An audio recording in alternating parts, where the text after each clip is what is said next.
เอา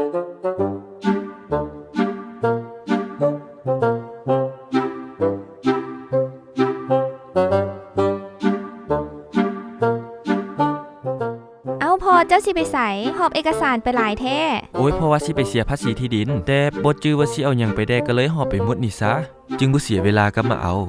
โอ้ยคือบ่จ่ายแบบใหม่เอาพอแม่นหยังแบบใหม่พอเดี๋ยวนี้มันมีระบบแลนด์แท็กง่าย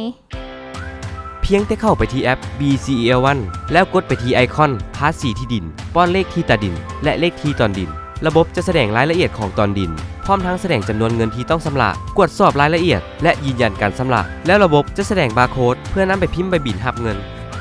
กรณีชำระผ่านป้องบริการของธนาคารการค้าต่างประเทศลาวมหาชนธนาคารตัวแทนหรือตัวแทนรับชำระเพียงแต่แจ้งเอกสารที่ดินเพื่อชำระกรณีบ่มีข้อมูลตอนดินพนักงานจะลงทะเบียนข้อมูลตอนดินให้ก่อนพนักงานพิมพ์ใบชำระให้ลูกค้ากวดกาความถูกต้องลูกค้ากวดรายละเอียดพร้อมทางลงลายเซ็นยืนยันการชำระพนักงานดำเนินการชำระและพิมพ์ใบรับเงินค่าภาษีที่ดินให้ลูกค้า